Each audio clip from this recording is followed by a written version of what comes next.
Alright everyone, and now we are back in with the final charge slash update video, and this one might be a little bit longer because I've been recording these charge slash update videos in a shorter format, but I've still been releasing them on it as if they were a regular YouTube video. But this last one might be a little bit longer because I want to talk about a few things. So here, you guys and gals can see we are at 5%. Get that back up. You can see 5% right there, and it's 10:39. And once again, it lasted over 2 days on a single charge. Let's drop it on the charger now. Boom. Let it charge up. There you can see it lined up and it's charging. So it officially started charging at 10:40. I'll have the charging stats thrown up in post so you guys and gals can see how long it took to charge. And I've been trying to get these charging slash update videos out in real time, so y'all know the exact battery life that the watch is getting me, as close to real time as I can get it. But I'm noticing a few things that I'm kind of unhappy with, and in particular that pertains to the charge times of the watch. And I'll reiterate this again in the full review of the Apple Watch SE first generation. But, okay, I'm noticing that my particular charge times for the watch are taking a little bit longer than they're supposed to. Now, I looked it up and I did some research, and the Apple Watch SE first generation is supposed to charge to 80% in about an hour and 50 minutes, right? And it's supposed to give you a full charge in a little bit over 2.5 hours from dead to full, and that's about 2.5 hours using the included regular Apple Watch SE charger and a standard 2-watt wall brick. Now, for reference, I'm using a fast charger. That is a 100-watt fast charger. You can see it right down there. I'm using a 100-watt fast charger, and that is actually being split between 3 outputs. And it's only being split if that particular output is being used. So you guys and gals saw in previous update videos, sometimes I had my iPhone charging here, and the iPhone actually is a really good way to give me real-time battery stats for the watch when it syncs up properly. So you can see here, when I say real-time battery stats, right there it's telling me that since I put the watch on the charger, it's up to 8%. So a lot of the time, because when you're charging the watch, you don't really get a battery percentage. You just get like a little indicator here on the watch, but it doesn't tell you anything. So a lot of the times I'm looking on my phone to see what the actual percentage is on my phone, or when the watch is fully charged, I'll get a notification on my phone here that says the watch is fully charged. That's how I know when the watch is fully charged, and that's when I come and take it off and clock the times, right? And I'm kind of unhappy with that as well, because I do wish they had a percentage indicator on here instead of just a charging indicator with a circle. I kind of wish that was more clearly defined. But I am more disappointed with the fact that I am not getting the fastest charging speeds for the Apple Watch SE. Now, for reference, as I said before, this splits the inputs based on what I have charging, but this is still a fast third-party Apple Watch charger built in here, okay?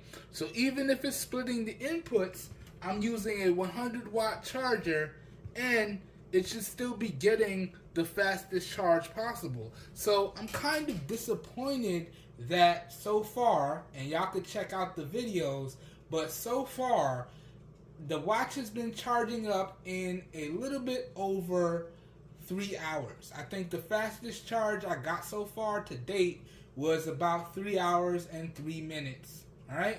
And I think the longest charge I got to date was about 3 hours and 17 minutes. So the charging times is kind of really disappointing me, even though I'm using some of the fastest charging technology that I have available to me. So I should actually be getting the fastest overall speeds. So I'm kind of disappointed by that.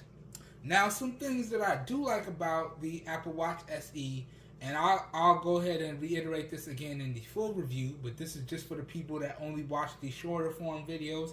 But some of the things that I really like is that it can pretty much get you 2 days or just about 2.5 days of battery life with regular usage. Now, that's a far cry from the 5 to 7 days I would like to see with some of these smartwatches. It should really be on par with something like a fitness tracker.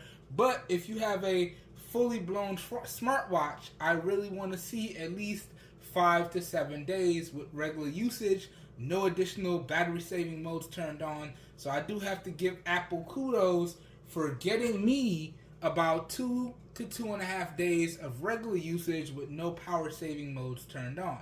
So that is actually really good. Another thing that I think is really good, and I'll throw up the images in post, is that it gives you the low battery warnings on the Apple Watch, right? So at about 15%, it said my battery is low, I need to throw it on the charger, okay? And at about 10%, it said my battery is low, I need to throw it on the charger. So that was pretty cool. And another thing that I think is really nice is it gives you the preferred battery percentage that the Apple Watch likes to function at. So there have been multiple occasions where it has told me, you know, your battery is lower than 30%. You really want more than 30% if you want to get the sleep tracking when you go to bed. So that tells me that before I go to bed, if I want to get my sleep tracking, I want to make sure the watch is charged up to at least 30%. This way it will be guaranteed to last through a full night of sleeping, and then I'll make sure I'll charge it again in the morning. So I thought that was actually pretty nice. But yeah, a little bit longer short form video because this is the last charging / update video, and I know some of you guys and gals only watch the shorter form videos, and I know some of y'all still like all the information that I pack into these shorter videos. But so far, I am genuinely enjoying my experience with the Apple Watch. And now that this final charging test is done, we can now officially just use the Apple Watch like how I would regularly use the Apple Watch on a regular basis till we get through everything that I feel I need to wrap my head around for the full review. So typically, I like to charge my watches anywhere but from 10% to 20%, and I usually like to charge them up to full. And typically with my smartwatches, as I've said, I like to charge them in the morning while I'm getting ready to start my day. So typically, it would have to genuinely last me a full day, including a full night of sleep, and then I would get up in the morning and drop it on the charger while I'm getting ready, taking my clothes out, getting in the shower, doing all my daily routine stuff before I go ahead and start my day. So that's how I'm going to start using it now, but I know some of you guys and gals like to see the charging videos at the different increments. That's why when I have a smartwatch that I'm testing, I like to come out with these videos in a more real-time format. Alright, so I hope you guys and gals enjoyed this video. I hope you guys and gals found it helpful. If you did, you guys and gals know what to do.